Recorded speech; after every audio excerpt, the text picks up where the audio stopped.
C'est une défaite cruelle, mais porteuse d'espoir pour la fin du championnat. Vendredi dernier, le SCO s'est incliné 1-0 sur la pelouse de Montpellier. Un but encaissé dans les ultimes secondes de la partie sur cette tête de Lilian Compan.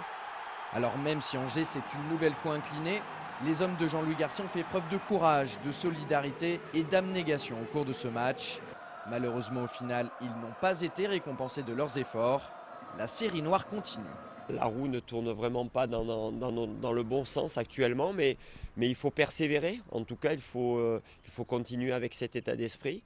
On avait pris une claque contre Boulogne et on a été capable d'avoir une très très belle réaction contre Montpellier. Malheureusement, dernière minute, ça n'a pas voulu nous sourire encore une fois, mais bon, je pense qu'il faut garder cet état d'esprit. En effet, les Angevins ont répondu présents dans l'état d'esprit face à Montpellier. Réduit à 10 après l'exclusion logique de Mickaël Stéphane suite à cette grosse faute sur Grégory Lacombe, les squistes ont joué pendant 1 heure en infériorité numérique. À 10, les Noirs et Blancs ont été solides défensivement et sont même parvenus à se procurer plusieurs occasions de but. À l'issue de la rencontre, la bande à Brunel avait l'impression du devoir accompli, mais c'est quand même la frustration qui domine dans ces cas-là. C'était un petit peu partagé, mais je pense qu'il y avait un petit peu quand même un sentiment un petit peu plus de déception vu à la prestation que l'équipe a donnée. Nous, on avait quand même le sentiment d'avoir sorti un gros match et compte tenu du nombre de points qu'on a, 47 ou 48, ça ne change pas grand-chose. On avait le cœur beaucoup plus léger qu'après Boulogne. Les hommes de Jean-Louis Garcia auraient même pu prendre l'avantage dans cette rencontre.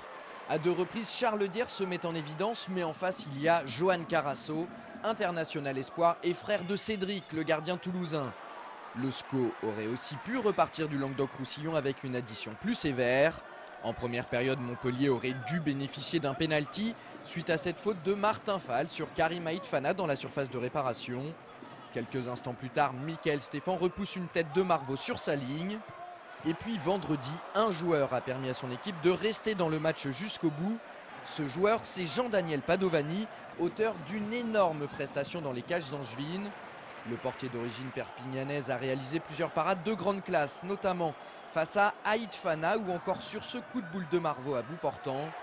Malheureusement sur le but, il ne pouvait rien faire. En tout cas, c'est une prestation qui a fait du bien au meilleur gardien de Ligue 2 de l'année dernière. La muraille Padovani. Ouais, ça fait du bien.